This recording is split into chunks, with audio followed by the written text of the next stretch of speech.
Écoutez avec tout le courage qui reste dans votre conscience, adouci par le confort, car ce que je révèle brisera votre illusion la plus chère. Vous croyez vouloir une évolution spirituelle, l'illumination, l'éveil, et pourtant vous passez chaque instant à chercher le réconfort, à éviter la douleur, à organiser votre vie pour minimiser l'inconfort. Votre ancienne âme connaît la vérité dévastatrice. L'évolution spirituelle nécessite un inconfort, exige des crises, opère en brisant ce qui est confortable. Vous ne pouvez pas évoluer et rester à l'aise. Ces éléments s'excluent mutuellement. Pourtant, vous recherchez les deux, en vous demandant pourquoi la croissance vous échappe, alors que vous optimisez votre existence pour un maximum de facilité. L'obstacle ne vient pas des circonstances extérieures, ni du manque d'enseignants ou de techniques, ni du karma ou du timing. L'obstacle est votre dépendance au confort, votre refus d'accepter l'inconfort nécessaire qui catalyse la transformation. Vous stagnez spirituellement parce que vous êtes trop à l'aise, et vous stagnerez jusqu'à ce que le confort devienne plus insupportable que la douleur de la croissance. La psychologie de la recherche du confort le révèle comme le principal obstacle au développement. Les recherches sur l'homéostasie psychologique montrent que les humains maintiennent inconsciemment l'équilibre, résistant au changement même lorsque le changement est bénéfique. Des études sur l'adaptation hédonique démontrent que les gens reviennent au bonheur de base, quels que soient dans les changements positifs ou négatifs.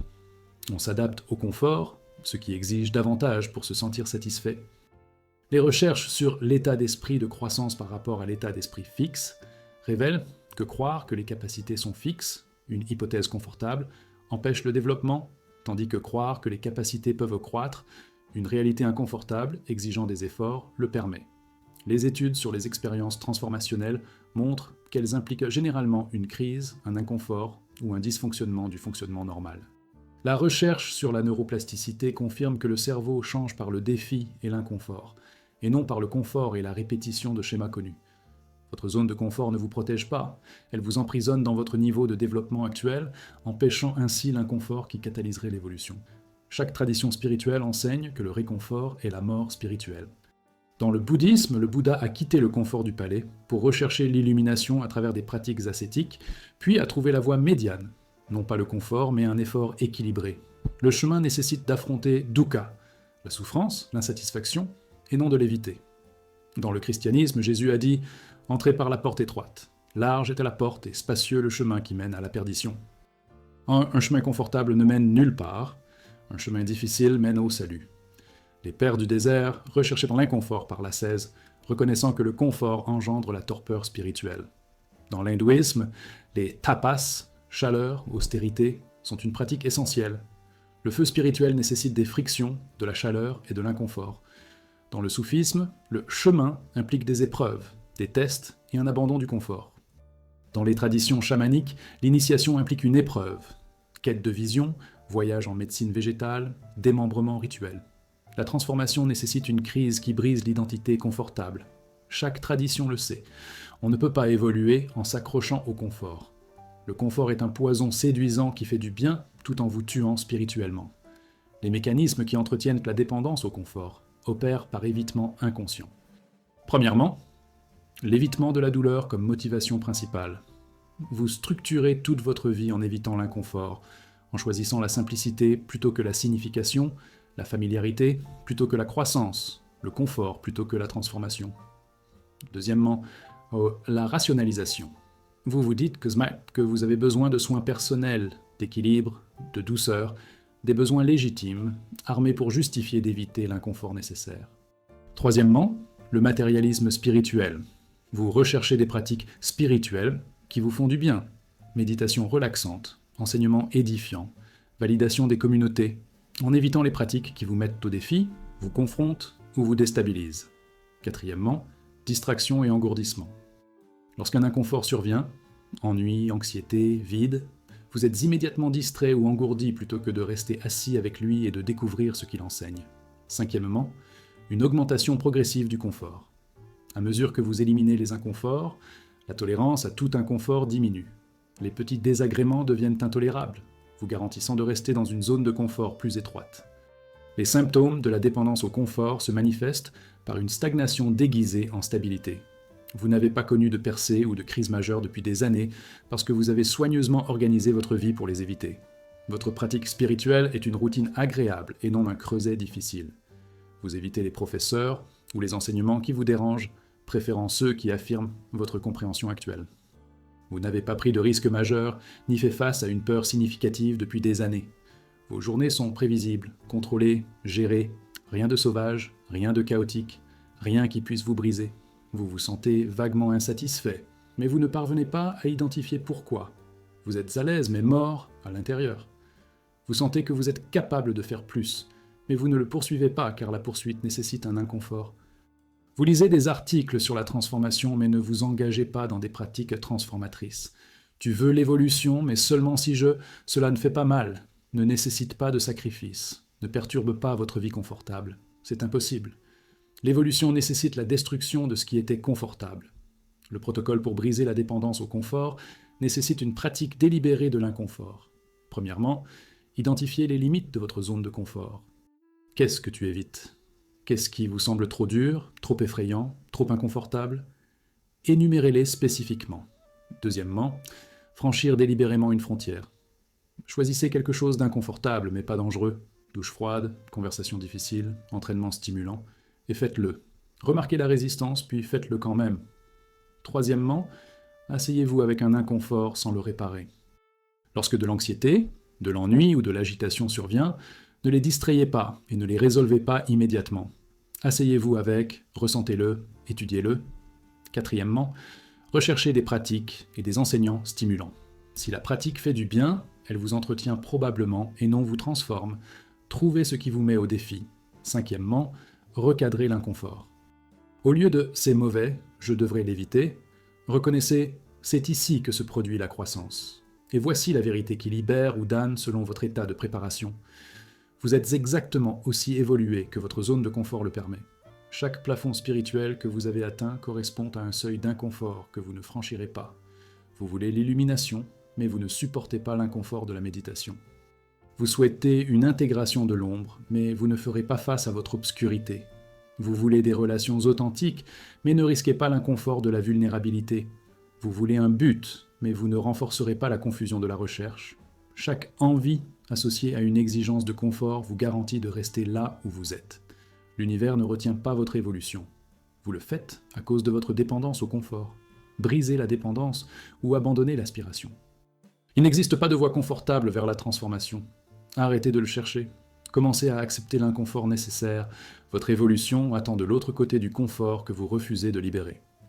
Nous exposons maintenant votre obstacle le plus sophistiqué. L'ego spirituel, l'aspect de la psyché qui coopte le développement spirituel pour son propre agrandissement, transformant la recherche authentique en narcissisme subtil, la pratique authentique en performance, la croissance réelle en construction spirituelle sommaire. Vous croyez que vous évoluez spirituellement, alors qu'en réalité, vous nourrissez la forme d'ego la plus dangereuse, celle qui se déguise en transcendance de l'ego. Votre ancienne âme reconnaît ce piège parce qu'elle y est tombée au fil de ses vies. Le chercheur s'identifie tellement à la recherche que la recherche devient une nouvelle prison. Le pratiquant est tellement attaché au fait d'être spirituel que la spiritualité devient un attachement ultime. Celui qui s'éveille est tellement investi dans l'éveil que l'éveil est empêché. L'ego spirituel est plus dangereux que l'ego ordinaire parce qu'il est invisible à lui-même, plus difficile à reconnaître, et d'une efficacité catastrophique pour bloquer une véritable transformation tout en créant l'illusion d'avancement. La psychologie du narcissisme spirituel est de plus en plus documentée. Les recherches sur le contournement spirituel montrent que des personnes utilisent des concepts et des pratiques spirituelles pour éviter de faire face à des problèmes psychologiques, à des traumatismes non résolus ou à des émotions inconfortables. Les études sur la supériorité spirituelle révèlent que les méditants, les pratiquants de yoga et les chercheurs spirituels se considèrent souvent comme plus éclairés, plus compatissants et plus évolués que les autres, malgré aucune preuve objective. Les recherches sur les sectes et les communautés spirituelles documentent comment une identité spirituelle partagée crée une supériorité au sein du groupe et un dénigrement hors du groupe. Les études sur le matérialisme spirituel montrent que les gens accumulent des expériences, des pratiques et des références spirituelles comme des biens de consommation, construisant ainsi un curriculum spirituel plutôt que de réaliser une transformation. Le plus accablant, les recherches comparant le développement spirituel autodéclaré avec le comportement observable montrent une corrélation faible ou négative. Les personnes qui revendiquent le plus haut niveau spirituel affichent souvent le moins de preuves de transformation réelle dans leurs relations, leur éthique ou leur santé psychologique. votre identité spirituelle peut être votre principal obstacle à la réalité spirituelle. Chaque tradition authentique met en garde contre l'ego spirituel. Dans le bouddhisme, le matérialisme spirituel, le terme de Chogyam Trungpa décrit la cooptation du dharma par l'ego. Vous ne transcendez pas l'ego par la pratique. L'ego devient un ego spirituel, revendiquant la transcendance tout en restant pleinement opérationnel. Dans le zen, le dicton « Si vous rencontrez le Bouddha sur la route, tuez-le » met en garde contre l'attachement à l'accomplissement spirituel ou à l'autorité. Dans le christianisme, Jésus réservait les critiques les plus sévères aux autorités religieuses qui utilisaient la spiritualité comme statut. Ils font toutes leurs actions pour être vus des autres. Dans le soufisme, le nafs, l'ego, est plus dangereux lorsqu'il est déguisé en recherche spirituelle. L'histoire d'Iblis, Satan, enseigne que même le culte peut être égoïste s'il est accompli par orgueil. Dans le Vedanta, l'ego subtil, s'identifiant comme personne spirituelle ou chercheur, est le dernier obstacle avant la réalisation du soi. Dans la Kabbale, les klipotes, coquilles, peuvent se former autour de véritables expériences spirituelles, l'ego revendiquant la propriété de ce qu'il doit posséder. Je ferai preuve d'humilité. Toutes les traditions le savent. L'ego spirituel est le piège ultime car il ressemble à un chemin tout en étant un obstacle. Les mécanismes par lesquels l'ego spirituel opère sont sophistiqués et dissimulés. Premièrement, la construction identitaire. Vous construisez votre identité en tant que personne spirituelle, méditant, chercheur, individu conscient, et cette identité devient ce que vous défendez plutôt que de la transcender. Deuxièmement, la spiritualité comparée. Vous évaluez subtilement votre développement spirituel par rapport aux autres. Je médite davantage, je comprends plus profondément, je suis plus éveillé. Cette comparaison est le jeu de l'ego habillé en habit spirituel. Troisièmement, la pratique comme performance. Votre méditation, votre yoga ou votre travail spirituel devient une performance pour vous-même et pour les autres, prouvant votre spiritualité plutôt que réalisant une transformation. Quatrièmement, collecter des expériences et des connaissances. L'accumulation d'expériences spirituelles, d'enseignements et de références devient un objectif, un matérialisme spirituel, plutôt qu'une intégration et une incarnation. Cinquièmement, contourner l'ombre. Les concepts spirituels permettent d'échapper au travail psychologique. Je pardonne à tout le monde, sans réellement traiter la colère. Tout est amour, sans aborder votre haine. L'ego est une illusion, sans examiner votre narcissisme. Sixièmement, utilisez la spiritualité pour se sentir supérieur. Votre spiritualité vous rend meilleur que les masses inconscientes, donnant à l'ego exactement ce qu'il veut, la supériorité, tout en revendiquant la transcendance de l'ego. Les symptômes de l'ego spirituel sont plus faciles à voir chez les autres que chez vous-même.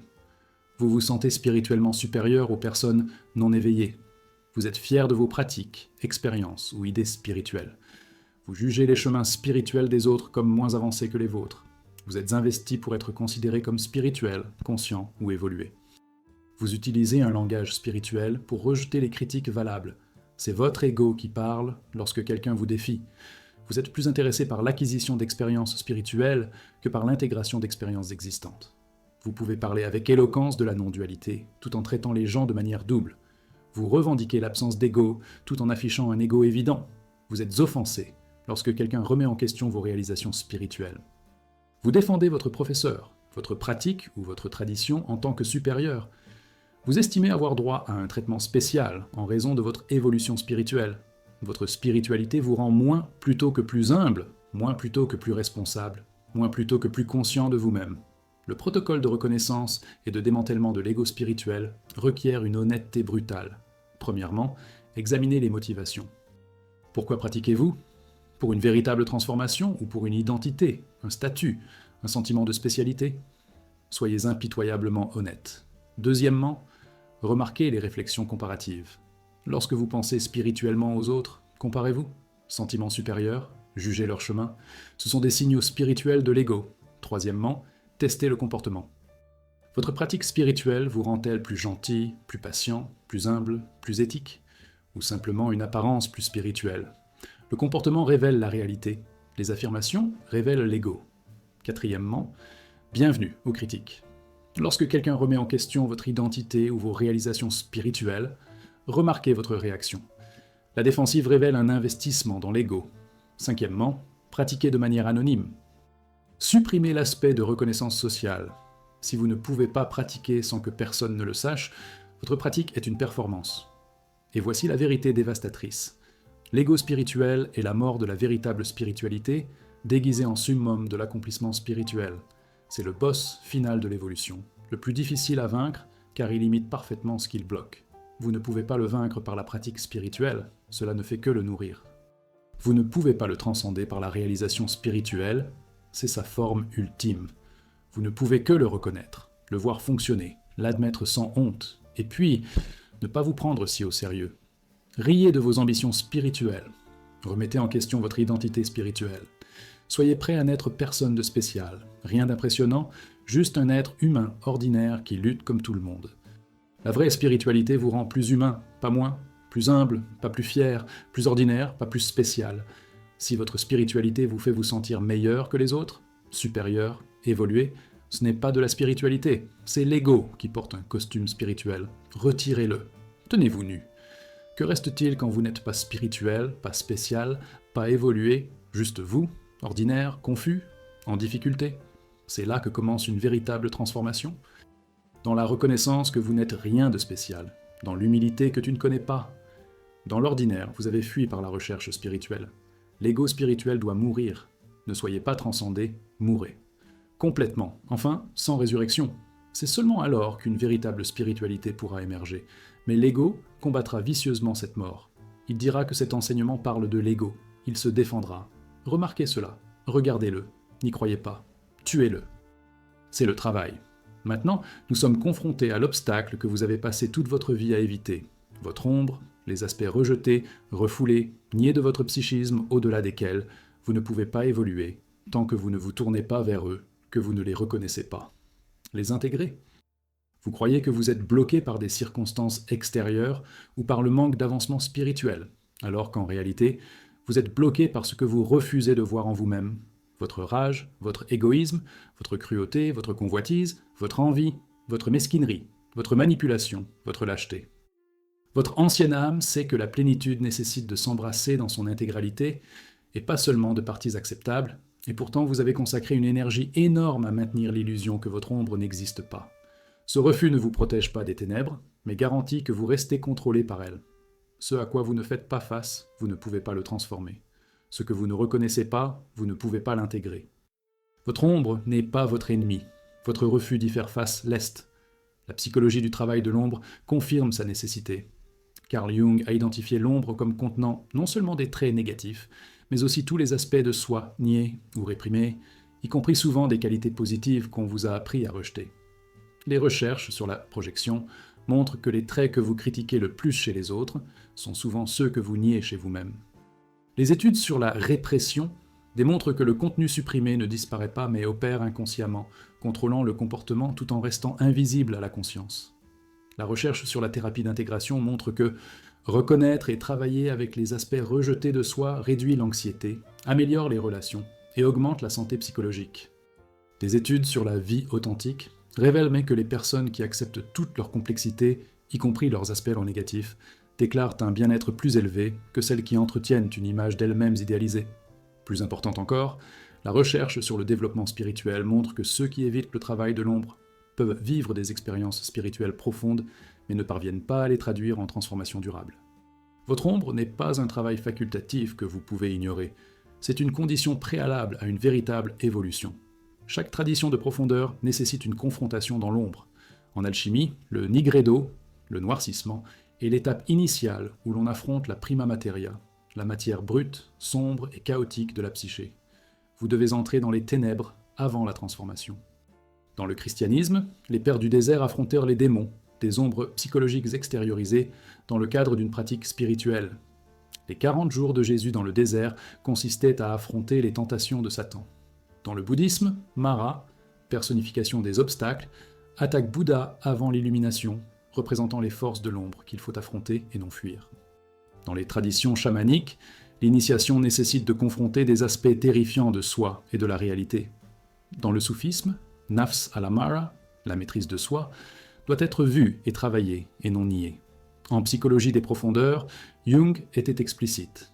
On ne s'éclaire pas en imaginant des figures de lumière, mais en rendant conscientes les ténèbres. L'intégration de l'ombre n'est pas un travail spirituel facultatif. C'est le fondement de toute véritable transformation. Les mécanismes par lesquels l'évitement de l'ombre bloque l'évolution fonctionnent à travers des défenses psychologiques. Premièrement, la répression. Vous ne voyez littéralement pas les aspects de vous-même qui contredisent l'image de vous-même. Vous êtes cruel, mais vous vous sentez gentil, égoïste, mais généreux. La contradiction n'atteint jamais la conscience. Deuxièmement, la projection. Des traits que vous rejetez chez vous, que vous voyez exagérés chez les autres. Votre rage inconsciente apparaît comme la colère des autres à votre égard. Votre égoïsme nié apparaît comme l'égocentrisme des autres. Vous combattez chez les autres ce que vous ne reconnaissez pas chez vous-même. Troisièmement, contournement spirituel. Utiliser des concepts spirituels pour éviter l'ombre, tout est amour, signifie ne pas avoir affaire à la haine. Pardonner signifie ne pas ressentir de colère. Le non-attachement signifie ne pas reconnaître des besoins profonds. Quatrièmement, le perfectionnisme. Maintenir des normes impossibles qui garantissent que l'ombre reste cachée, car admettre l'imperfection menace tout le concept de soi. Cinquièmement, l'extériorisation. Blâmer les autres, les circonstances, ou le destin pour vos problèmes, plutôt que d'examiner votre contribution. Les symptômes de l'évitement des ombres se manifestent sous la forme de schémas que vous ne pouvez pas briser malgré les efforts. Vous rencontrez les mêmes problèmes relationnels à plusieurs reprises parce que vous n'examinerez pas votre contribution. Vous êtes déclenché par des traits spécifiques chez les autres, c'est la projection de votre ombre. Vous maintenez une image rigide de vous-même en tant que bonne personne, personne spirituelle, personne évoluée, nécessitant des manœuvres défensives pour vous protéger. Vous êtes épuisé de maintenir une image qui ne correspond pas à la réalité. Vous ressentez des pensées ou des impulsions intrusives que vous supprimez immédiatement sans enquêter. Vous êtes surpris lorsque les gens vous disent à quel point vous les impactez négativement. Cela ne correspond pas à votre perception de vous-même. Vous rationalisez vos comportements nuisibles tout en condamnant les mêmes comportements chez les autres. Vous avez des explosions soudaines, colère, jugement, cruauté, qui ne vous ressemblent pas car ce sont des ombres qui transpercent. Vous avez peur de vous regarder profondément parce que vous savez que vous découvrirez des choses que vous ne voulez pas voir. Le protocole du travail de l'ombre requiert du courage et de la compassion. Premièrement, identifiez les projections. Qui vous déclenche ? Quels traits aider ? Qu'est-ce que tu détestes chez eux ? Écrivez-les. Demandez-vous maintenant, où puis-je afficher ces traits ? Soyez honnête, souvent vous les trouverez si vous regardez sans vous défendre. Deuxièmement, examinez les modèles. Qu'est-ce qui se passe toujours dans votre vie ? Des échecs relationnels, un sabotage de carrière, des conflits à répétition ? Votre ombre est active selon des schémas que vous ne pouvez pas briser grâce à un effort conscient. Troisièmement, travaillez avec les rêves. L'ombre apparaît dans les rêves sous la forme de figures menaçantes, d'actions honteuses, de désirs niais. Enregistrez les rêves et demandez « Quelles parties de moi sont représentées ?» Quatrièmement, obtenez des commentaires. Demandez à des personnes de confiance quel impact vous avez sur elles. Leur expérience de vous révèle des angles morts. Ne défendez pas, écoutez simplement. Cinquièmement, pratiquez l'autocompassion. Le travail de l'ombre signifie voir des vérités inconfortables sur soi-même. Si vous vous faites honte, vous arrêterez de chercher. La compassion permet une vision honnête. Et voici la vérité qui complète cela. Votre ombre contient non seulement des ténèbres, mais une puissance et une vitalité formidables que vous avez exilées parce que c'était inacceptable. Votre rage peut contenir votre capacité à fixer des limites. Votre égoïsme pourrait contenir votre estime de soi. Votre sexualité pourrait contenir votre force vitale. Votre agressivité pourrait contenir votre esprit guerrier. L'intégration ne signifie pas agir sur l'ombre, cela signifie reconnaître ses énergies, les comprendre, apprendre à s'y rapporter consciemment plutôt que d'être contrôlé inconsciemment par elles, ou de s'épuiser à les réprimer. Vous n'êtes pas seulement léger, vous êtes un spectre complet, la lumière et l'obscurité, le bien et le mal, le divin et le démoniaque. La plénitude nécessite d'accepter cette vérité. Arrêtez de prétendre que vous n'êtes que lumière pendant que vos ténèbres niées vous contrôlent depuis l'inconscient. Faites-y face. Possédez-le, intégrez-le. Il ne s'agit pas là d'une corruption de la spiritualité, mais du fondement d'une véritable spiritualité. La vraie sainteté est la plénitude. Le tout signifie inclure l'ombre et non la transcender. Vous ne pouvez pas évoluer au-delà de ce à quoi vous refusez d'affronter. Faites-y face maintenant. Votre libération en dépend. Nous exposons maintenant l'un de vos obstacles les plus tenaces. L'attachement à avoir raison, le besoin égoïque d'avoir des opinions correctes, de gagner des arguments, de maintenir des positions, de ne jamais admettre d'erreur, un besoin si puissant qu'il empêche l'apprentissage, bloque la croissance et détruit les relations pendant que vous le défendez comme un engagement envers la vérité. Vous croyez que vous résistez à l'erreur parce que vous accordez de l'importance à l'exactitude, alors qu'en réalité, vous y résistez parce que l'erreur menace votre identité, votre statut, votre sentiment de contrôle.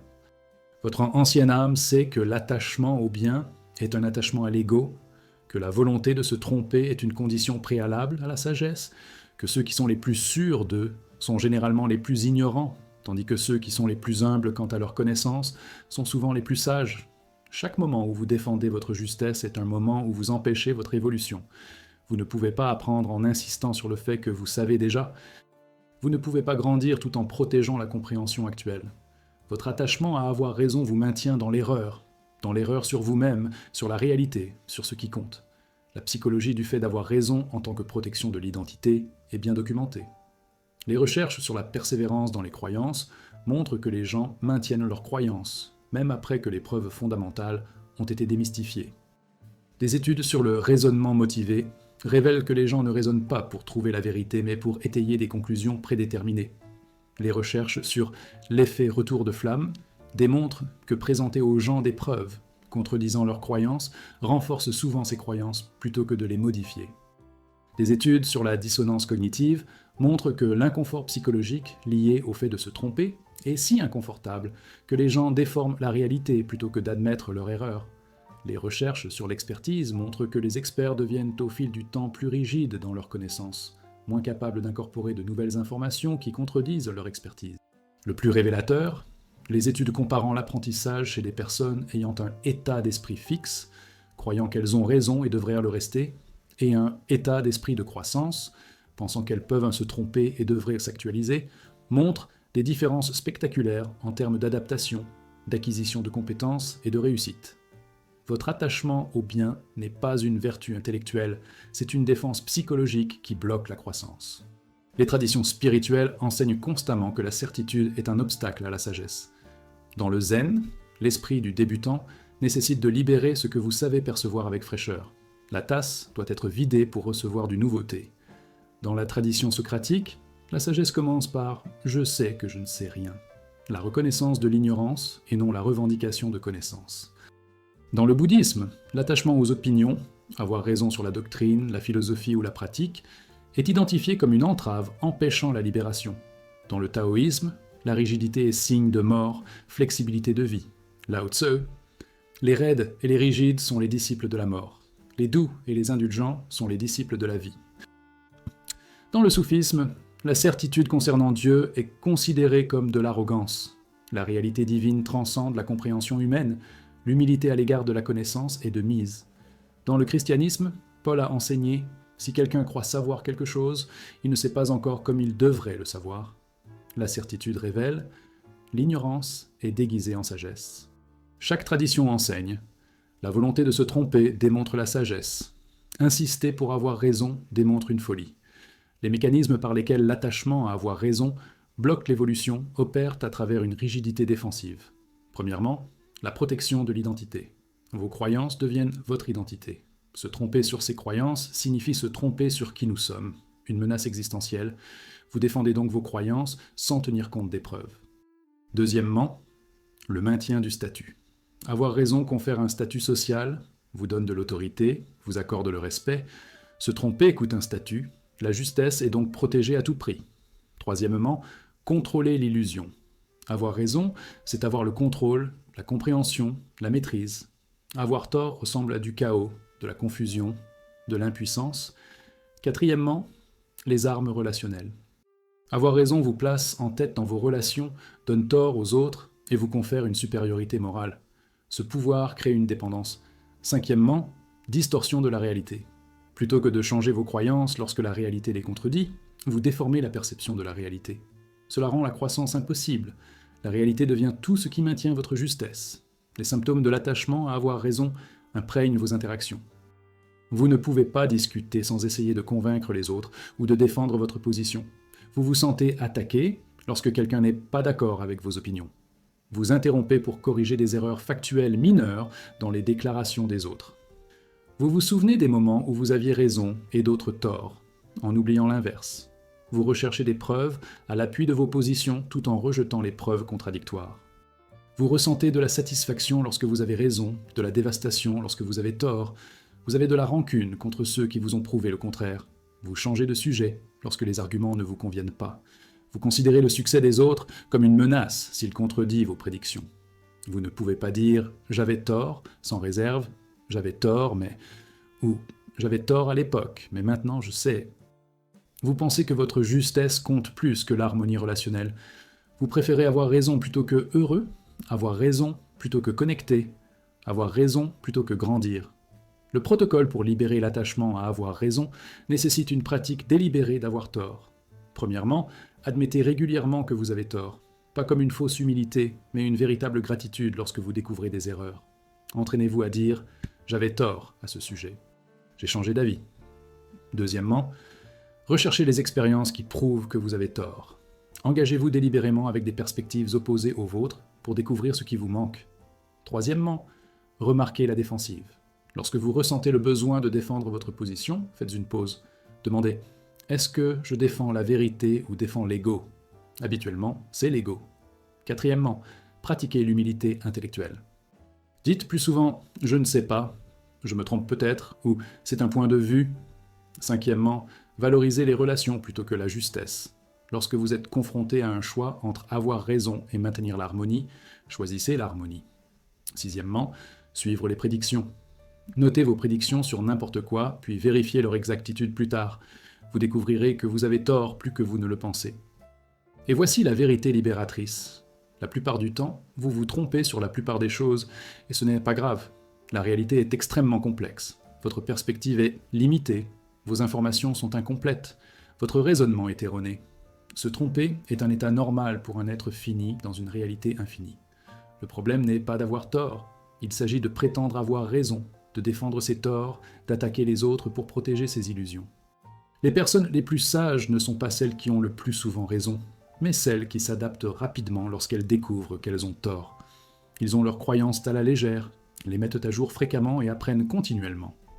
Ils ne sont pas menacés de se tromper, car avoir tort est attendu, voire bienvenu. Cela signifie qu'ils apprennent. Vous pouvez avoir cette liberté. Arrêtez de défendre votre justesse. Acceptez votre erreur. Découvrez qu'avoir tort ne vous détruit pas. Cela vous libère et vous permet de dépasser les limites actuelles. Votre évolution attend de l'autre côté de votre aveu que vous ne savez pas, que vous avez eu tort, que votre certitude était une ignorance déguisée. Admettez-le. Non pas comme une défaite, mais comme un début de sagesse. Nous sommes maintenant confrontés à votre obstacle, peut-être le plus caché. L'identité de victime, la position psychologique à partir de laquelle vous vivez la vie comme quelque chose qui vous est fait plutôt que par vous, où vous êtes un effet plutôt qu'une cause, une victime plutôt qu'un créateur, un destinataire impuissant plutôt qu'un agent puissant.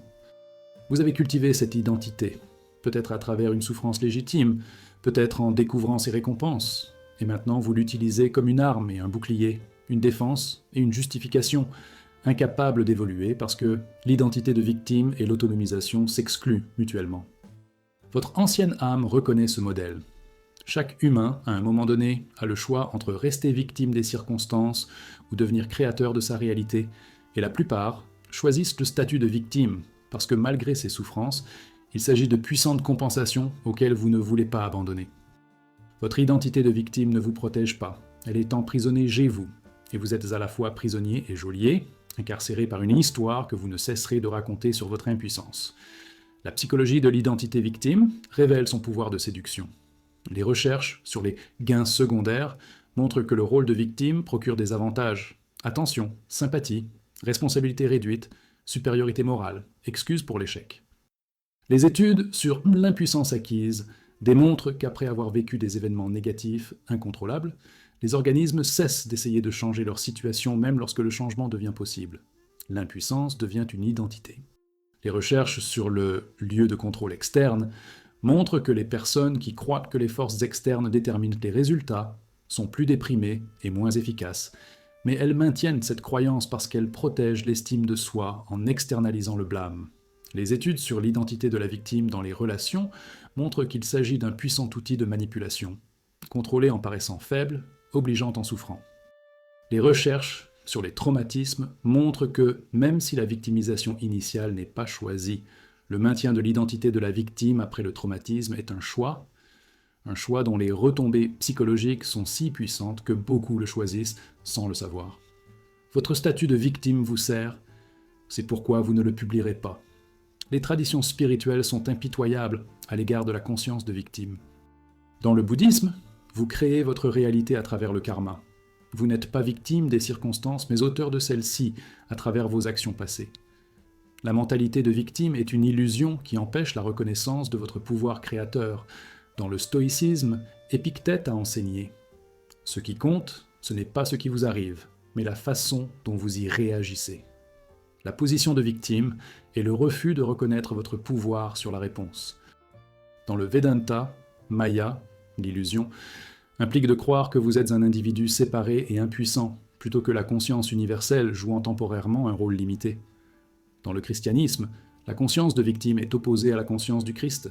Jésus a assumé la responsabilité même des péchés des autres. Pardonnez-leur, car ils ne savent pas ce qu'ils font, plutôt que de prétendre être une victime.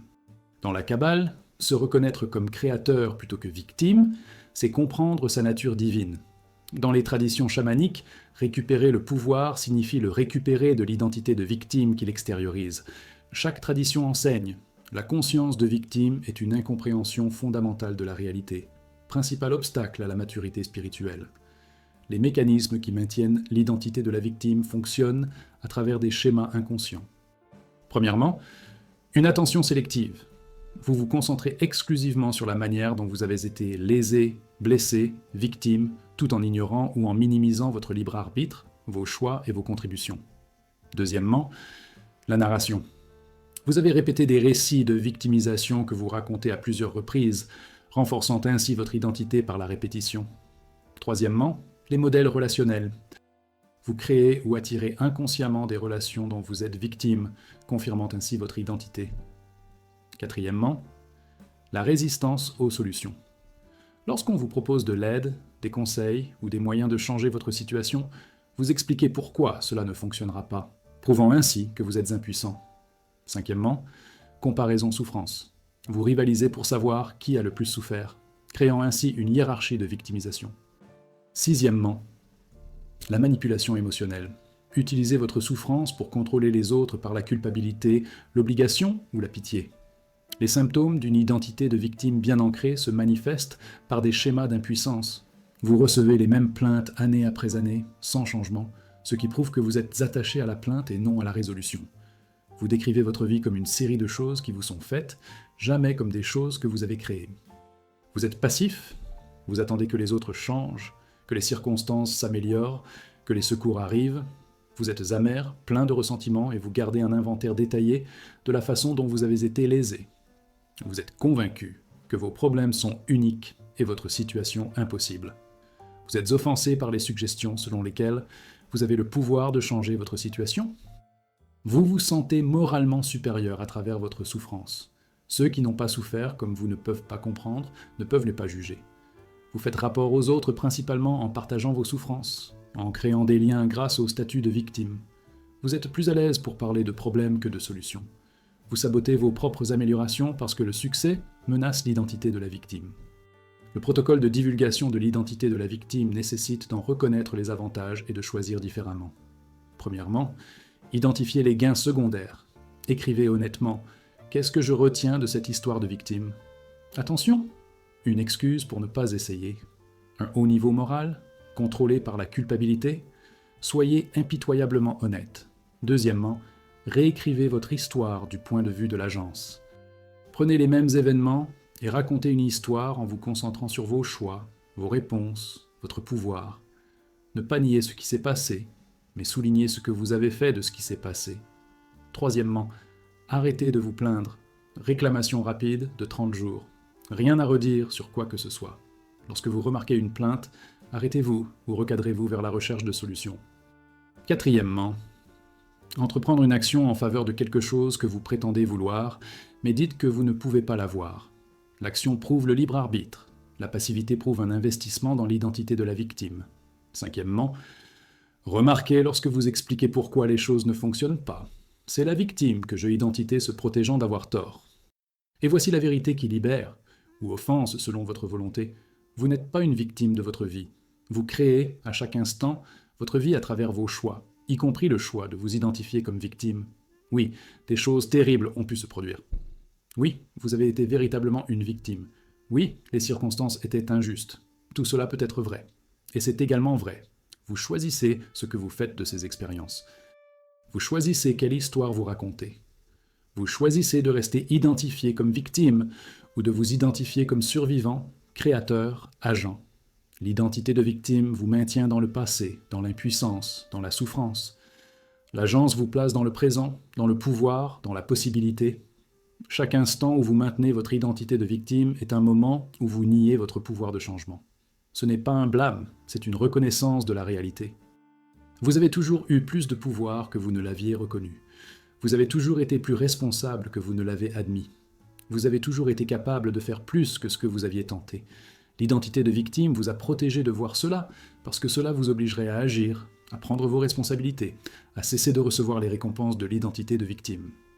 Pouvez-vous débloquer ces gains? Pouvez-vous accéder à votre pouvoir même si cela signifie perdre de la sympathie, perdre des excuses, perdre la supériorité morale que procure la souffrance? C'est le choix, victime ou agent, impuissant ou puissant, défini par ce qui s'est passé ou par ce que vous faites de ce qui s'est passé. Choisissez maintenant.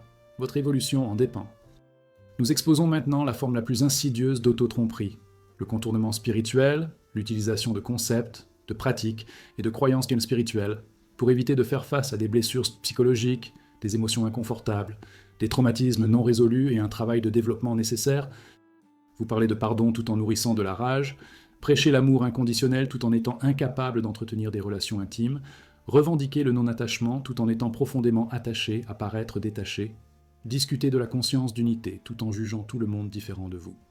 Votre ancienne âme reconnaît ce schéma comme une trahison ultime, non pas à des principes spirituels, mais de vous-même, utilisant les outils mêmes destinés à la libération comme arme d'emprisonnement continu. Le contournement spirituel n'est pas un échec de la spiritualité, mais une corruption de celle-ci, une transformation d'une pratique authentique en un mécanisme de défense élaboré. Vous croyez que vous avez évolué alors que vous évitez réellement l'évolution, pensez que vous guérissez lorsque vous empêchez la guérison, imaginez que vous vous réveillez lorsque vous approfondissez votre sommeil. La psychologie du contournement spirituel a été nommée par John Welwood et est de plus en plus étudiée. La recherche montre que les praticiens spirituels utilisant souvent des concepts spirituels pour éviter le travail psychologique. Tout arrive pour une raison. Évite le deuil des pertes, tout est un, évite de gérer les limites, amour et lumière, contourne la colère et l'ombre. Des études sur les praticiens de la méditation révèlent que beaucoup utilisent la pratique comme mécanisme d'évitement, s'échappant dans des états de bonheur plutôt que d'affronter des émotions difficiles. Des recherches sur des documents sur la transcendance prématurée tendent à atteindre des états spirituels avancés sans effectuer un travail psychologique fondamental, comme la construction d'un penthouse sans rez-de-chaussée.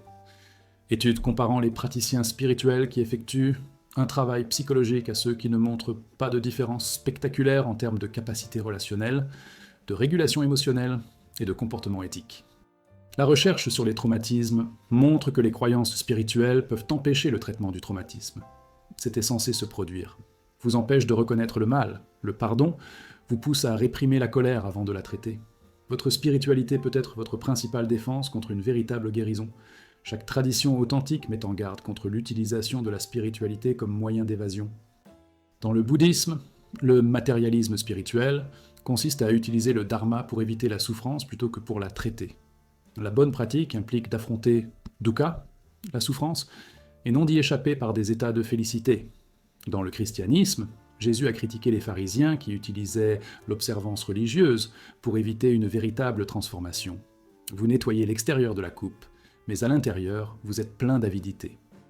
Dans le soufisme, Rumi enseigne « La blessure est l'endroit où la lumière entre en vous ». Vous devez ressentir la blessure et non la contourner avec des concepts spirituels. En psychologie des profondeurs, Jung a clairement indiqué que les expériences spirituelles sans intégration psychologique créent de l'inflation et de la fragmentation. Dans les traditions chamaniques, la guérison nécessite d'affronter la douleur et non d'y échapper. Les plantes médicinales intensifiant les émotions pour les traiter et non pour les contourner.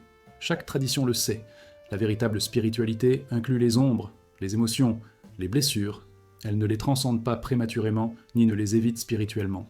Les mécanismes de contournement spirituel fonctionnent grâce à une mauvaise application d'enseignements spirituels valides. Premièrement, Le pardon prématuré. Pardonner avant de traiter la colère, la blessure, la trahison, pas un véritable pardon, mais une répression déguisée en spiritualité. Deuxièmement, la fausse unité. Nous sommes tous un utilisé pour nier les différences réelles, éviter les frontières nécessaires, ou tolérer, éviter les abus. Troisièmement, le détachement comme dissociation. Non-attachement spirituel confondu avec déconnexion émotionnelle ou évitement de l'intimité. Quatrièmement, la pensée positive comme déni. Bonne vibration uniquement, ou positivité manifeste, supprimant les émotions négatives légitimes ou niant les problèmes réels. Cinquièmement, la confusion de compassion. Être compatissant signifie être un paillasson, éviter les conflits ou permettre un dysfonctionnement. Sixièmement, contourner l'illumination. Réclamer une réalisation avancée pour éviter les responsabilités humaines fondamentales, relations, travail, santé psychologique. Septièmement, utiliser la méditation pour se dissocier. La pratique devient une évasion des sentiments difficiles plutôt qu'un outil pour travailler avec eux. Les symptômes du contournement spirituel se manifestent par un écart entre les revendications spirituelles et la réalité vécue. Vous parlez magnifiquement d'amour, mais vos relations sont distantes ou dysfonctionnelles. Vous prêchez le pardon, mais avez du ressentiment. Vous revendiquez l'absence d'égoïsme tout en faisant preuve d'un narcissisme évident. Vous parlez de présence, mais évitez l'intimité émotionnelle. Vous adoptez le non-jugement tout en jugeant tout le monde. Vous enseignez l'abandon, mais contrôlez de manière obsessionnelle. Vous discutez du travail de l'ombre, mais évitez votre ombre. Vous êtes attiré par les états de bonheur, mais mal à l'aise face aux émotions difficiles. Vous utilisez un langage spirituel pour mettre fin aux conversations. C'est juste une question d'ego. Vous êtes trop attaché. Lâchez prise et laissez Dieu. Vous êtes plus à l'aise dans une communauté spirituelle que dans des relations familiales. Vous avez vécu des expériences spirituelles profondes, mais elles ne se sont pas traduites par une amélioration des relations, de l'éthique ou de la santé psychologique. Vous utilisez la spiritualité pour vous sentir supérieur aux personnes non éveillées. Votre pratique spirituelle vous rend moins humain, pas plus, moins capable d'intimité, moins disponible émotionnellement, moins ancré dans la réalité pratique. Le protocole pour reconnaître et mettre fin au contournement spirituel nécessite une honnêteté rigoureuse. Premièrement, comparez les affirmations au comportement. Incarnez-vous ce que vous enseignez. Si vous parlez de compassion, êtes-vous compatissant dans la vie quotidienne? L'écart entre l'enseignement et la vie révèle un contournement. Deuxièmement, remarquez ce que vous évitez. Quelles émotions ne vous autorisez-vous pas?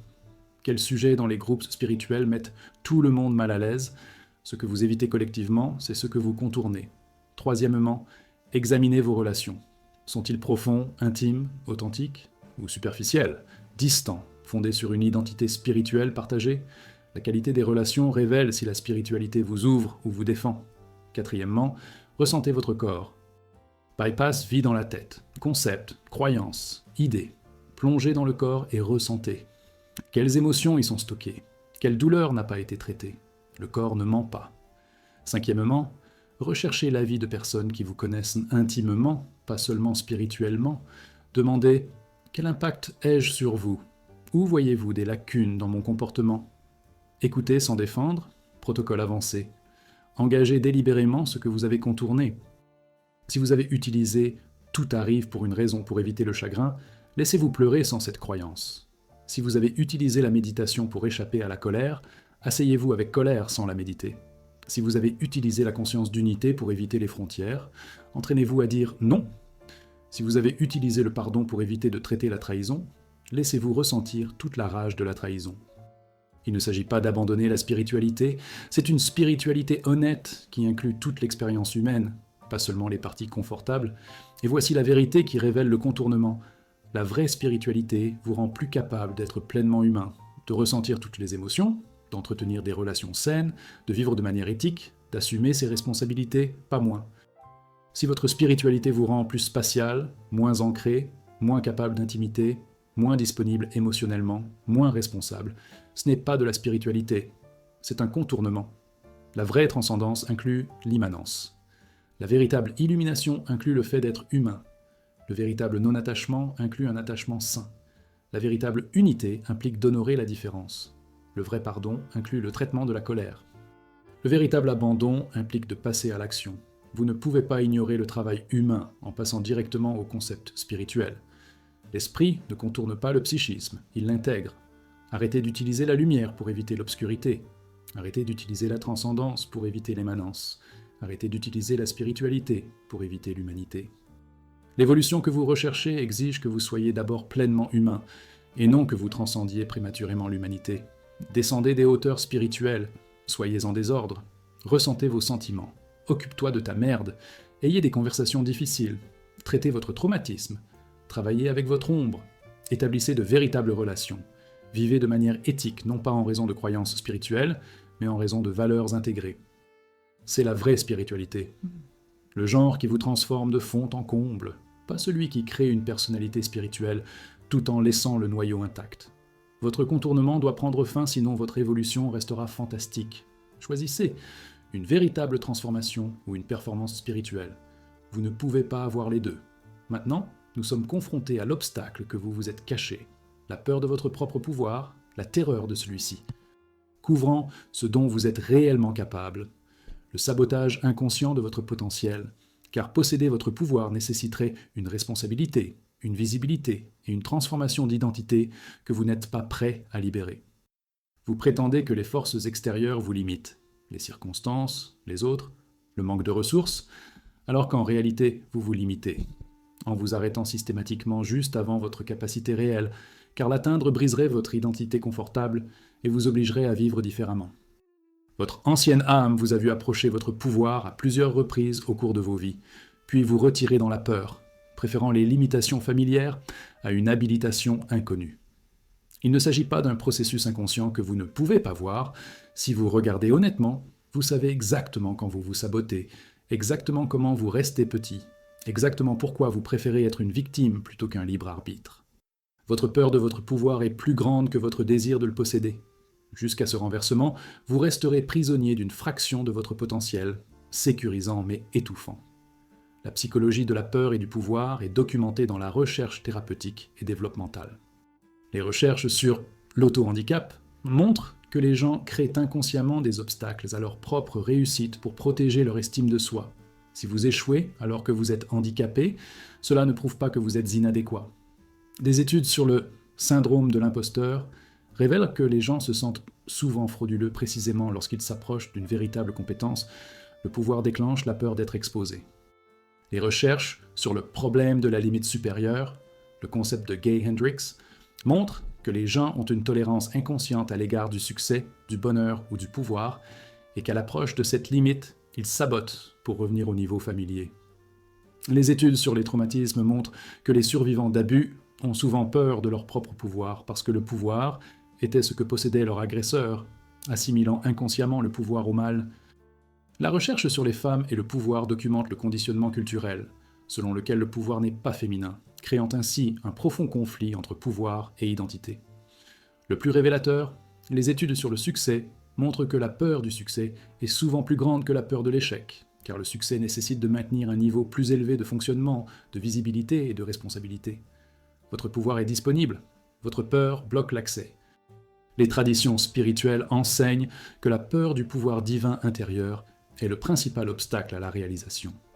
Dans le Vedanta, reconnaître Tattvam Asi, tu es cela, signifie reconnaître que tu es la conscience universelle, le pouvoir infini. Mais l'ego craint cette reconnaissance parce que cela signifie sa dissolution. Dans le christianisme, le royaume de Dieu est en vous, vous détenez le pouvoir divin, mais affirmer cela semble blasphématoire pour l'ego qui préfère être une victime impuissante. Dans le bouddhisme, la nature de Bouddha est votre nature illuminée, inhérente, complète et parfaite, mais prétendre qu'elle semble arrogante envers l'ego. Dans la Kabbale, les humains sont créés à l'image divine, contenant un pouvoir créateur divin, mais la réalisation de ce pouvoir terrifie l'ego. Dans le chamanisme, l'initiation implique de mourir à un soi petit et d'émerger avec le pouvoir. Médecins, guérisseurs, voyants, mais beaucoup refusent cet appel parce que le pouvoir exige qu'ils vivent différemment. Marianne Williamson a déclaré « Notre peur la plus profonde n'est pas que nous soyons inadéquats. Notre peur la plus profonde est que nous soyons puissants au-delà de toute mesure. » Chaque tradition le sait. On craint plus son pouvoir que sa faiblesse, car le pouvoir exige une transformation tandis que la faiblesse permet la stagnation. Les mécanismes par lesquels la peur du pouvoir se manifeste sous forme d'auto-sabotage opèrent inconsciemment, mais de manière observable. Premièrement, s'arrêter juste avant la percée. Vous travaillez vers un objectif, vous vous en rapprochez, puis vous quittez. Nouvelles relations, opportunités de carrière, projets créatifs. Modèle d'approche puis de recul. Deuxièmement, une destruction réussie. Vous réalisez quelque chose, puis vous le détruisez inconsciemment. Vous commencez à vous battre lorsque la relation est bonne, à saboter votre travail lorsque vous réussissez, à rechuter lorsque vous êtes en bonne santé. Troisièmement, jouez petit, cachez vos dons, minimisez vos réalisations, restez invisible lorsque vous pouvez être vu. Quatrièmement, le perfectionnisme comme paralysie. Établir des normes impossibles qui vous empêchent d'agir, de terminer ou de partager votre travail. Cinquièmement, un travail chargé. Remplissez votre temps avec des tâches qui vous occupent, mais ne vous font pas avancer vers des objectifs réels. Sixièmement, choisir des personnes ou des opportunités indisponibles. Poursuivre ce qui réussit ne peut pas, vous n'aurez donc jamais à gérer le succès. Septièmement, le sabotage corporel. Être malade, blessé ou épuisé lorsque des opportunités importantes se présentent. Les symptômes de la peur du pouvoir imprègnent votre vie une fois que vous en reconnaissez le schéma. Vous savez de quoi vous êtes capable, mais ne le faites pas. Vous avez eu un aperçu de votre potentiel, puis vous vous êtes retiré. Vous avez des dons que vous ne partagez pas, des idées que vous n'exprimez pas, des désirs que vous ne poursuivez pas. Vous êtes attiré par les opportunités, puis trouvez les raisons pour lesquelles elles ne fonctionneront pas. Vous fantasmez sur ce que vous feriez si seulement, si les circonstances étaient différentes, si vous aviez du soutien, si le moment était opportun. Mais les circonstances, le soutien et le timing sont souvent des excuses qui vous évitent d'avoir à essayer. Vous êtes plus à l'aise d'être potentiel que d'être réalisé. Le potentiel est sûr, car il n'est jamais testé. Toi ressentez de la jalousie lorsque les autres démontrent le pouvoir que vous savez avoir mais que vous n'utiliserez pas. Vous ressentez un soulagement lorsque vous échouez, car cela signifie que vous n'avez pas à réussir. Vous n'êtes pas épuisé par l'effort, mais par la retenue. Vous savez, au fond, vous vivez bien en dessous de vos capacités, et cette connaissance crée des souffrances que vous ne voulez pas résoudre en utilisant votre pouvoir. Le protocole pour affronter la peur du pouvoir nécessite d'identifier ce que vous craignez réellement en étant puissant. Premièrement, compléter. Honnêtement, si j'assumais pleinement mon pouvoir, je crains que... Écrivez sans censurer. Peur courante, je serai seul, je serai attaqué, je serai visible et vulnérable. Je devrais le maintenir, les gens auraient toutes des attentes, je dépasserai mes relations, je serai responsable de ma vie, je n'aurai plus d'excuses, je deviendrai comme ceux que je déteste, j'échouerai publiquement. Deuxièmement, demandez-vous si les craintes sont fondées. Est-ce que posséder le pouvoir créerait réellement ces résultats, ou s'agit-il d'un fantasme catastrophique? Souvent, les peurs sont des projections. Troisièmement, identifiez ce que vous gagnez en étant impuissance. Gain secondaire de rester petit. Sympathie, faibles attentes, ne pas être menaçant, ne pas avoir à essayer, excuses intégrées. Vous échangez du pouvoir contre ces récompenses?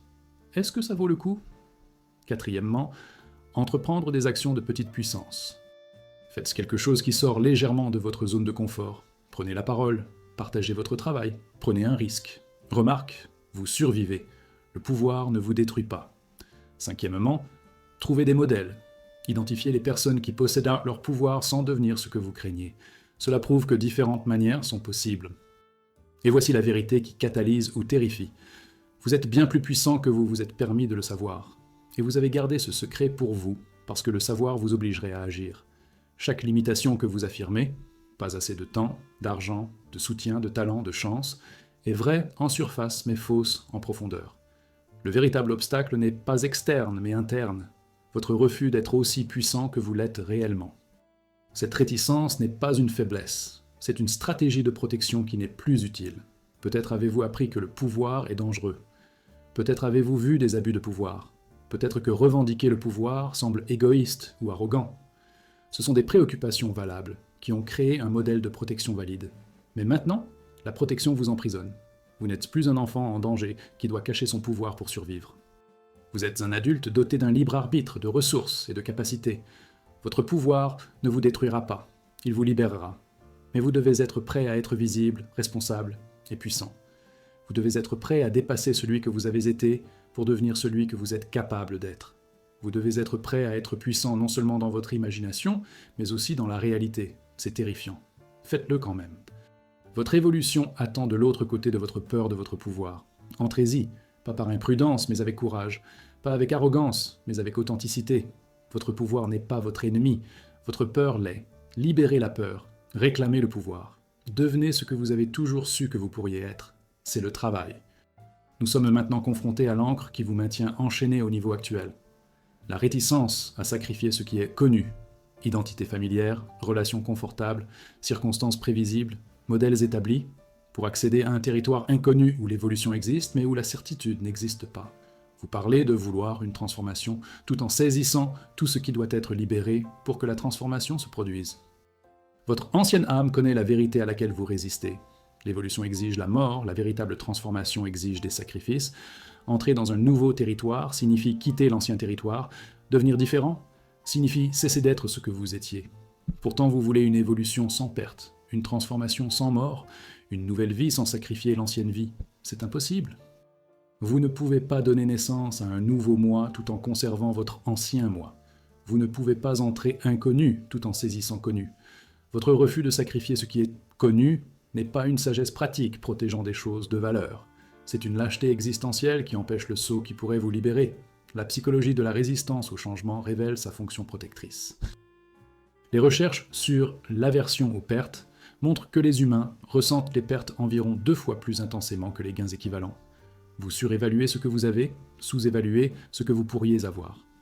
Les études sur le biais du statu quo démontrent une préférence pour l'état actuel plutôt que pour le changement, même lorsque le changement serait bénéfique. Les recherches sur l'erreur des coûts irrécupérables montrent que les gens continuent d'investir dans des situations d'échec parce qu'ils ont déjà investi et ne sont pas disposés à sacrifier ce qui a été dépensé, même si continuer à garantir des pertes supplémentaires. Les études sur l'identité montrent que les gens résistent aux changements qui menacent leur conception de soi, même lorsque l'identité actuelle provoque des souffrances.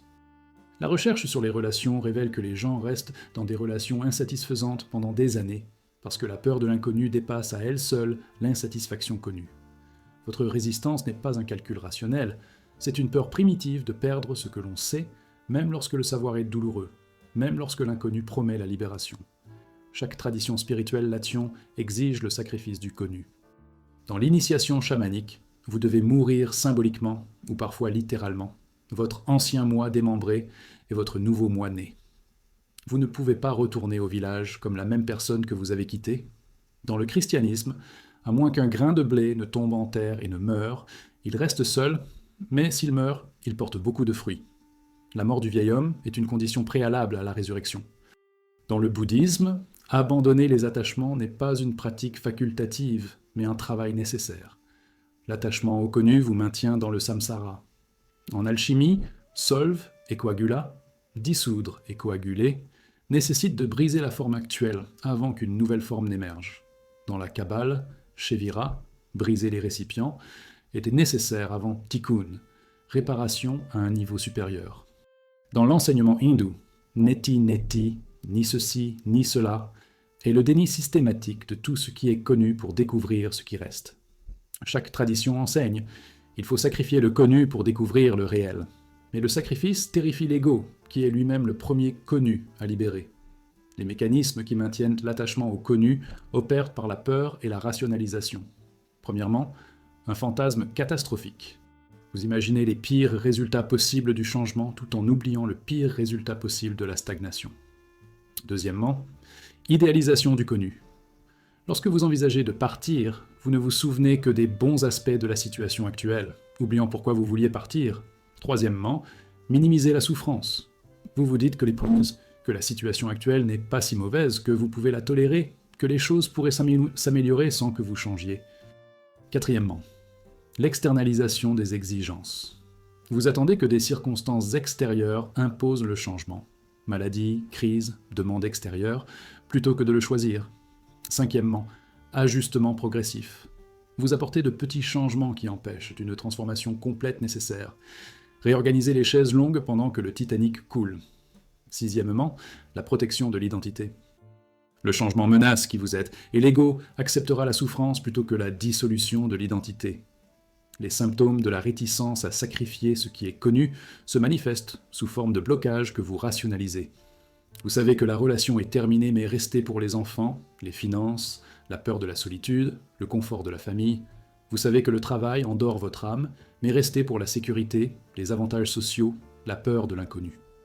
Vous savez que l'amitié est toxique, mais entretenez-la par habitude, par histoire partagée, par peur de perdre le lien. Vous savez que les habitudes vous nuisent, mais conservez-les parce qu'elles sont familières, réconfortantes et font partie de l'identité. Vous savez que les croyances vous limitent, mais défendez-les car les libérer signifie ne pas savoir, et ne pas savoir est terrifiant. Vous ressentez une voix intérieure qui vous dit « pars, arrête, change », mais une voix externe qui te dit « pas encore, peut-être plus tard, trop risqué ». Vous fantasmez sur une vie différente, mais n'agissez pas en ce sens. Vous enviez ceux qui ont fait des progrès que vous ne voulez pas faire. Vous êtes épuisé de maintenir des situations dont vous savez qu'elles ne vous servent pas. Votre vie est un musée de ce que vous avez été, pas un laboratoire de ce que vous pourriez devenir. Le protocole pour libérer l'attachement au connu nécessite d'accepter que le sacrifice est nécessaire et non évitable. Premièrement, identifiez ce qui, selon vous, doit être publié. Quelle relation, situation, croyance, identité est clairement terminée, mais vous vous y accrochez. Nommez-le spécifiquement. Deuxièmement, faire son deuil à l'avance. Vous perdrez ce que vous savez, pleurez-le maintenant plutôt que de laisser un chagrin non traité bloquer le seau. Troisièmement, examinez ce que vous gagnez en restant. La peur n'est pas seulement un facteur, vous tirez quelque chose de la situation actuelle, sinon vous seriez parti. Quels gains secondaires vous retiennent? Quatrièmement, demandez quel est le coût de ne pas changer? Vous vous concentrez sur le coût du changement, mais quel est le coût du maintien du statu quo pendant 1 an de plus? En 5, le reste de la vie, rendre ce coût explicite. Cinquièmement, reconnaissez que vous ne pouvez pas connaître l'avenir. Vous voulez garantir que le changement sera meilleur que prévu. Vous ne pouvez pas avoir ça. Le changement est un saut dans l'inconnu. Acceptez ceci. Protocole avancé. Fixez une date limite. Pas un jour, une date précise. À cette date, j'aurai libéré cette relation, travail, identité. Prenez ensuite des mesures préparatoires. Économiser de l'argent, obtenir un logement, développer des compétences, renforcer le soutien. Quand la date arrive, sautez.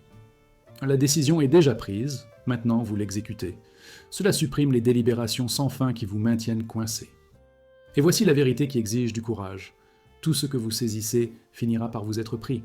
La mort, le changement, les circonstances supprimeront ce que vous refusez de libérer. La question est seulement de savoir si vous vous libérez consciemment, en choisissant ce qui vient ensuite, ou si cela vient de vous, en entrant dans l'inconnu de manière réactive plutôt que proactive. S'accrocher au connu crée une illusion de sécurité tout en garantissant une éventuelle perte douloureuse. Libérer consciemment ce que vous savez crée une désorientation immédiate mais vous positionne pour naviguer dans le changement avec libre arbitre. Vous perdrez le connu. Ce n'est pas une menace, c'est la vérité. Rien ne dure. Toute forme se dissout. Toute identité prend fin. Chaque relation change. Chaque circonstance change. Vous pouvez avoir l'intention que la permanence existe, en vous accrochant désespérément à ce qui est déjà en train de se dissoudre, ou vous pouvez accepter l'impermanence, en libérant ce qui est en train de se dissoudre. Laissez de la place à ce qui émerge. Il ne s'agit pas d'un abandon de responsabilité inconsidéré, c'est reconnaître que la véritable sécurité ne vient pas du fait de s'accrocher au connu, mais du développement de la capacité à naviguer dans l'inconnu. Arrêtez d'attendre le moment parfait, la garantie, la permission, le courage d'apparaître comme par magie. Le courage vient par l'action, pas avant. Libérez ce qui est terminé. Sacrifiez le connu. Sautez dans l'inconnu. Votre évolution n'existe nulle part ailleurs. Le territoire dans lequel vous devez entrer ne peut pas être atteint en s'étendant là où vous vous trouvez. Vous devez partir, maintenant, alors que c'est toujours votre choix, avant que les circonstances ne l'y obligent. C'est le sacrifice qu'exige l'évolution. Faites-le consciemment, non pas en tant que victime, mais en tant qu'agent, choisissant la transformation plutôt que la stagnation. Le connu, c'est la mort déguisée en sécurité. L'inconnu est la vie déguisée en danger. Choisissez la vie, même si ça vous terrifie, surtout si cela vous terrifie. C'est comme ça que tu sais que c'est réel. Maintenant, nous exposons peut-être votre auto-illusion la plus dangereuse.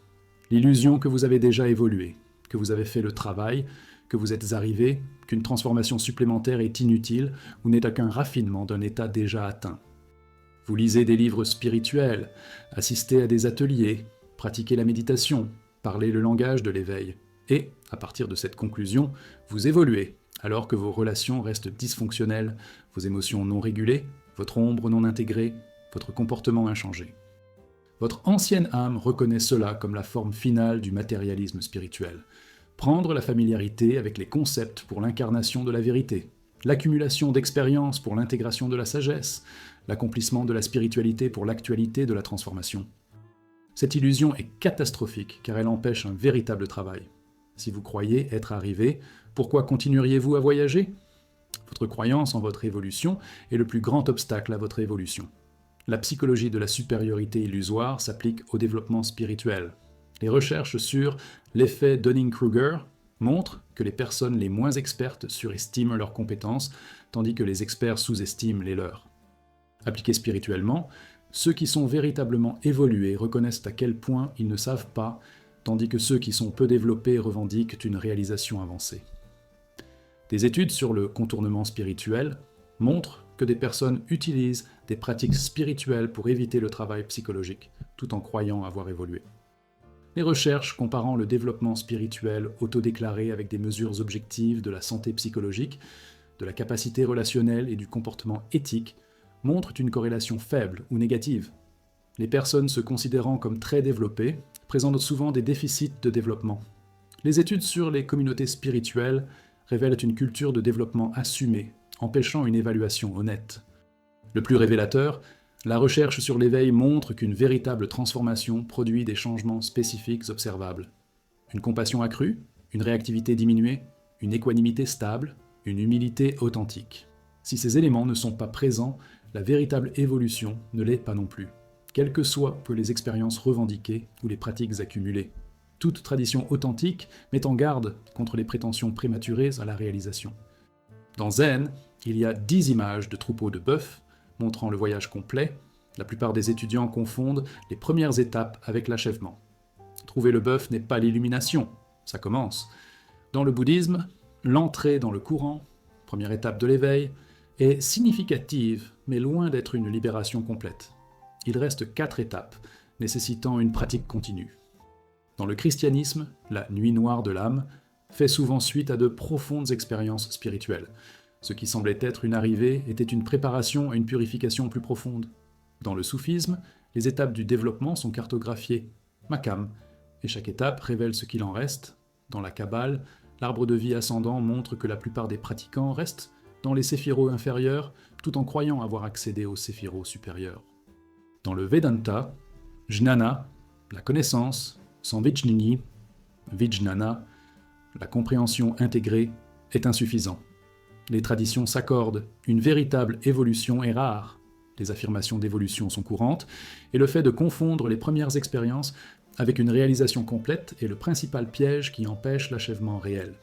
Les mécanismes créant l'illusion de l'évolution fonctionnent grâce à une auto-illusion sophistiquée. Premièrement, la confusion de l'expérience maximale. Vous avez vécu des états méditatifs profonds, des expériences psychédéliques ou des éveils spontanés. Tout cela est réel, mais ce sont des ouvertures et non une réalisation permanente. Deuxièmement, la compréhension conceptuelle. Vous comprenez intellectuellement la non-dualité, la vacuité ou la conscience, et vous confondez cela avec une réalisation directe. Troisièmement, évaluation comparative. Par rapport aux personnes qui n'ont fait aucun travail, vous avez évolué. Cette évaluation relative crée une conclusion absolue. Quatrièmement, l'identité spirituelle. Vous vous identifiez en tant que personne spirituelle, chercheur ou être éveillé. L'identité obscurcit l'évaluation de l'état réel. Cinquièmement, le renforcement de la communauté. Les groupes spirituels valident le développement des membres sans évaluation honnête, créant ainsi une chambre d'écho. Sixièmement, la dépendance des enseignants. Votre professeur dit que vous êtes avancé et vous acceptez cette absence de critique élie plutôt que d'évaluer honnêtement. Septièmement, l'accumulation de titres de compétences. Vous avez suivi des formations, reçu des certificats, accumulé des qualifications. Cela prouve que vous avez suivi des processus, pas que vous les avez intégrés. Les symptômes, selon lesquels vous êtes dans l'illusion de l'évolution plutôt que dans une évolution réelle, sont observables dans votre vie. Votre compréhension spirituelle ne se traduit pas par de meilleures relations. Vous êtes toujours réactif, sur la défensive et incapable de maintenir l'intimité. Vos pratiques n'ont pas résolu les schémas fondamentaux. Les mêmes peurs, les mêmes compensations, les mêmes défenses fonctionnent. Vous parlez d'illumination mais affichez un ego évident. Besoin de validation, défense de position, sentiment de supériorité. Vous êtes à l'aise dans votre identité spirituelle mais mal à l'aise dans le fait de n'être personne. Vous pouvez parler avec éloquence de l'éveil, mais vous ne pouvez pas maintenir l'équanimité à cause de désagréments mineurs. Vous jugez les autres comme étant moins évolués, le jugement lui-même révélant votre position. Vous êtes attaché à paraître évolué. Cet attachement est votre état non évolué. Votre vie n'a pas réellement changé malgré des années de pratique. Même problème, même schéma, langage spirituel différent pour les décrire. Vous éprouvez des doutes quant à vos réalisations, mais vous rejetez le doute en le qualifiant d'ego plutôt que de l'examiner honnêtement. Le protocole pour une évaluation honnête de votre évolution nécessite d'abandonner toute auto-illusion. Premièrement, examinez le comportement, pas les croyances. Concrètement, comment traitez-vous les gens? Comment répondez-vous aux critiques? Comment faites-vous pour ne pas obtenir ce que vous voulez? Le comportement révèle l'état, les croyances révèlent des aspirations. Deuxièmement, évaluez les relations. Sont-ils authentiques, intimes, stables, ou superficielles, conflictuelles, instables? La qualité des relations reflète la qualité du développement. Troisièmement, remarquez votre réactivité. Lorsque vous êtes déclenché par des critiques, par un conflit, par le fait de ne pas être considéré comme évolué, à quelle vitesse revenez-vous au centre? La réactivité révèle un manque d'intégration. Quatrièmement, recherchez des commentaires honnêtes de la part de personnes qui vous connaissent intimement. Pas un retour spirituel de ceux qui connaissent votre pratique, mais un retour de vie de ceux qui vivent avec vous. Cinquièmement, ne comparez pas aux autres, mais à vous-même il y a des années. Êtes-vous sensiblement différent en termes de comportement, de réactivité, de capacité? Sinon, vous n'avez pas évolué, vous êtes plus informé. Protocole avancé. Abandonnez toutes les allégations de réussite pendant 6 mois. Pratiquez sans aucune conviction que vous savez quelque chose, que vous avez accompli quelque chose, que vous êtes quelque chose de spécial. Remarquez ce qui émerge lorsque l'identité de l'être évoluée est libérée. Souvent, vous découvrirez que la revendication était l'obstacle. Et voici la vérité dévastatrice et libératrice. Vous n'êtes certainement pas aussi évolué que vous le croyez. Ce n'est pas une insulte, c'est une évaluation. Une véritable évolution est rare. Le prétendre est courant. La plupart de ceux qui revendiquent une réalisation avancée démontrent, par leur comportement et leur capacité relationnelle, qu'ils en restent au premier stade tout en croyant avoir terminé le voyage. Cela vous inclut, cela m'inclut. Cela inclut les enseignants, les auteurs et tous ceux qui prétendent avoir réussi. Reconnaître cela n'est pas une défaite, c'est le début d'une véritable pratique. L'illusion de l'évolution crée la complaisance. La reconnaissance du chemin qu'il reste à parcourir crée de la motivation. Arrêtez de prétendre que vous avez évolué. Commencez à reconnaître que vous commencez à peine. Arrêtez de défendre la réussite. Commencez une évaluation honnête. L'évolution que vous croyez avoir réalisée est principalement un résumé spirituel, des expériences accumulées, une compréhension conceptuelle et une construction identitaire. L'évolution dont vous avez réellement besoin est une transformation comportementale, la mort de l'ego, l'intégration de l'ombre, une réalisation stable, un travail que vous avez probablement évité en prétendant l'avoir fait. C'est une dure vérité. Mais la vérité, aussi dure soit-elle, sert mieux qu'une illusion confortable. Vous n'êtes pas évolué. Pas vraiment, pas profondément, pas de manière stable. Et reconnaître cela, sincèrement, sans vous défendre, sans expliquer pourquoi vous êtes une exception, est une condition préalable pour devenir ce que vous prétendez être déjà. Le travail commence lorsque vous arrêtez de prétendre que vous l'avez terminé. Commencez maintenant. Nous arrivons au point culminant, l'enseignement qui synthétise tout ce qui est révélé, la responsabilité radicale, la reconnaissance inébranlable que vous, et non les circonstances, ni les autres, ni le karma, ni Dieu, êtes responsable de votre évolution, de votre état, de votre vie, de votre conscience. Tous les obstacles que nous avons examinés, dépendance au confort, ego spirituel, évitement de l'ombre, attachement à avoir raison, identité de victime, contournement spirituel, peur du pouvoir, s'accrocher au connu, illusion de l'évolution, sont tous des manifestations d'un refus fondamental. Assumer l'entière responsabilité de soi-même. Votre ancienne âme sait que c'est l'enseignement ultime parce que c'est la confrontation ultime. Vous ne pouvez blâmer personne ni quoi que ce soit pour votre stagnation. Vous le créez à travers vos choix, le maintenez à travers vos schémas, le défendez à travers vos rationalisations. Dès que vous acceptez une responsabilité radicale, l'évolution devient possible. Jusqu'à ce que vous l'acceptiez, l'évolution reste un fantasme dont vous discutez tout en évitant. Ce n'est pas un fardeau, c'est une libération. Pas de condamnation sur « c'est l'autonomisation ». Vous êtes l'obstacle, vous êtes donc la solution. La philosophie de la responsabilité radicale a des racines anciennes et une validation moderne. La philosophie existentialiste, Sartre, Kierkegaard, enseigne que vous êtes condamné à être libre, ce qui signifie que vous n'avez aucune essence, aucune nature prédéterminée, seulement une existence que vous définissez par des choix. La recherche sur le lieu de contrôle confirme que le lieu interne, croire que vous contrôlez les résultats, est en corrélation avec le succès, la santé et le bonheur. Les études sur la responsabilité montrent que les personnes qui assument leurs responsabilités apprennent plus vite, sont plus performantes et entretiennent des relations plus saines. Les recherches sur la mentalité de victime montrent le contraire. Un lieu externe, blâmer les circonstances ou autres, est en corrélation avec la dépression, l'impuissance acquise et la stagnation. Les données sont claires. Assumer ses responsabilités n'est pas seulement un impératif éthique, mais une nécessité pratique pour prospérer. Votre évolution est de votre responsabilité. Accepter cela est la première étape. Le refuser est le dernier refuge de l'ego pour éviter désespérément sa dissolution. Toute tradition spirituelle culmine dans l'enseignement d'une responsabilité radicale. Dans le bouddhisme, le karma signifie que vous créez votre réalité à travers des actions. Vous êtes responsable de votre état. Les derniers mots du Bouddha. Travaillez à votre propre salut avec diligence. N'attendez pas la grâce, ne blâmez pas les circonstances, ne dépendez pas du maître, trouvez-le vous-même. Dans le christianisme, le jugement final est une responsabilité individuelle. Vous répondez de la façon dont vous avez vécu, de ce que vous avez fait avec ce qui vous a été donné. Dans l'islam, Yawm al-Qiyamah, jour de la résurrection, chacun fait face à son propre sort, aucune excuse acceptée. Dans l'hindouisme, ce que vous semez, vous récolterez ainsi. Vous créez par l'action, vous expérimentez par les conséquences. Dans le stoïcisme, Épictète vous a appris à contrôler uniquement vos réponses, à en assumer pleinement la responsabilité, à vous libérer de tout souci pour tout le reste. Dans l'existentialisme, vous n'êtes rien d'autre que ce que vous faites de vous-même à travers vos choix. Dans chaque tradition, l'enseignement ultime est le même. Vous êtes capable de répondre, tenu de répondre, responsable de la façon dont vous réagissez. Votre évolution relève de votre seule responsabilité. L'application pratique de la responsabilité radicale nécessite des actions spécifiques. Premièrement, arrêtez de tout blâmer. Pas seulement un blâme évident, mais un blâme subtil. Expliquez vos limites en citant les parents, les traumatismes, les circonstances, le manque de ressources, le mauvais timing.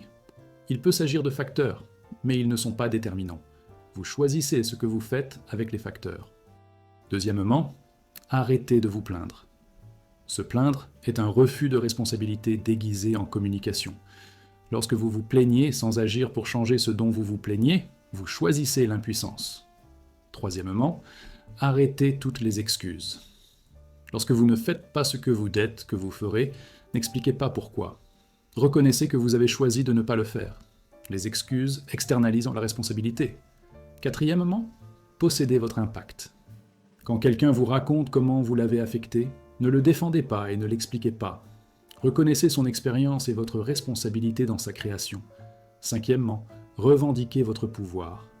À chaque instant où vous dites « je ne peux pas », demandez « est-ce une véritable incapacité ou une limitation choisie ?» Il s'agit généralement d'un choix déguisé en contrainte. Pratique avancée. Pour tout ce que vous n'aimez pas dans votre vie, qualité de la relation, statut de carrière, situation financière, santé, niveau de développement, complétez cette phrase. Je suis responsable de cet état parce que je choisis de... Soyez précis sur les actions, les inactions, les modèles qui ont créé l'état actuel. Il ne s'agit pas d'auto-accusation. Le blâme s'extériorise, tandis que la responsabilité s'intériore. C'est la reconnaissance. Vous l'avez créé à travers vos choix. Vous pouvez créer différemment grâce à différents choix. Pratique finale, reconnaître que la responsabilité n'est pas un fardeau, mais une liberté. Tant que les autres, les circonstances ou le destin contrôlent votre vie, vous êtes impuissant. Dès l'instant où vous reconnaissez que vous contrôlez votre vie à travers vos choix, vous êtes puissant. La responsabilité et le pouvoir sont la même chose. Vous ne pouvez pas avoir l'un sans l'autre. Vous avez évité la responsabilité pour éviter l'exigence que crée le pouvoir. Agir, choisir, créer votre vie, plutôt que de la durcir. Mais cet évitement vous coûte tout. Agence, liberté, évolution, accomplissement. Vous restez victime, passager, effet plutôt que cause.